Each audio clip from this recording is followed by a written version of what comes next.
ബംഗാളിൽ തൃണമൂൽ കോൺഗ്രസ് 226 സീറ്റിലധികം നേടി വിജയിക്കുമെന്ന് മുഖ്യമന്ത്രി മമതാ ബാനർജി.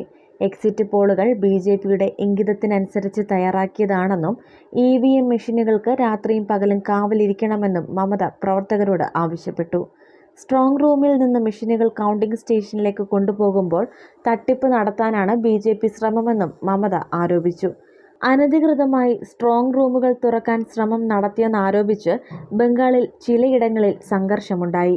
ബിജെപി ഇടപെടൽ ആരോപിച്ച് തൃണമൂൽ നേതാക്കൾ ധർണയിരുന്നു. താൻ മത്സരിക്കുന്ന ഭവാനിപൂർ മണ്ഡലത്തിലെ വോട്ടെണ്ണൽ കേന്ദ്രത്തിലെത്തി മുഖ്യമന്ത്രി മമതാ ബാനർജി നേരിട്ട് പ്രതിഷേധത്തിന് നേതൃത്വം നൽകി.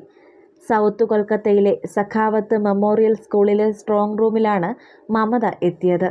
തൃണമൂൽ നേതാക്കളും പ്രവർത്തകരും വിവിധ സ്ട്രോങ് റൂമുകൾക്ക് മുമ്പിൽ കൂട്ടത്തോടെ എത്തിയതോടെ കൂടുതൽ കേന്ദ്ര സേനയെ വിന്യസിച്ചിട്ടുണ്ട്.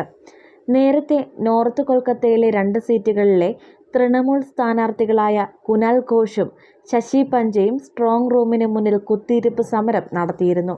ഉച്ചവരെ സ്ട്രോങ് റൂമിന് മുമ്പിലുണ്ടായിരുന്ന പ്രവർത്തകരോട് ഉച്ചയോടെ മടങ്ങാൻ ആവശ്യപ്പെട്ടതായും പിന്നീടാണ് വൈകിട്ട് 4-ന് ഖുദിരാം അനുശീലൻ കേന്ദ്രയിലെ സ്ട്രോങ് റൂം തുറക്കണമെന്ന സന്ദേശം ലഭിച്ചതെന്നും തൃണമൂൽ നേതാക്കൾ പറഞ്ഞു.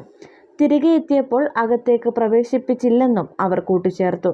ബാലറ്റ് പേപ്പറുകൾ അകത്തേക്ക് കൊണ്ടുപോകുന്നുണ്ടായിരുന്നു, ഒന്നും സംഭവിച്ചിട്ടില്ല എന്നാണ് മുഖ്യ തിരഞ്ഞെടുപ്പ് ഓഫീസർ പറയുന്നതെന്ന് ശശി പഞ്ച ആരോപിച്ചു. അതേസമയം പോസ്റ്റൽ ബാലറ്റുകൾ തരംതിരിക്കുന്നതിനായി എല്ലാ രാഷ്ട്രീയ പാർട്ടി പ്രതിനിധികളും എത്തണമെന്ന് ബന്ധപ്പെട്ടവർക്ക് ഇമെയിൽ അയച്ചിരുന്നുവെന്ന് തിരഞ്ഞെടുപ്പ് കമ്മീഷൻ വിശദീകരിച്ചു. ഇവിഎം മെഷീനുകൾ സൂക്ഷിച്ച സ്ട്രോങ് റൂമുകൾ സീൽ ചെയ്തിട്ടുണ്ടെങ്കിലും പോസ്റ്റൽ ബാലറ്റുകൾക്കായുള്ള സ്ട്രോങ് റൂമാണ് തുറന്നതെന്നും കമ്മീഷൻ പറഞ്ഞു. സ്ട്രോങ് റൂമിൻ്റെ വരാന്തയിലാണ് തരംതിരിക്കൽ നടന്നതെന്നും കമ്മീഷൻ ചൂണ്ടിക്കാട്ടി.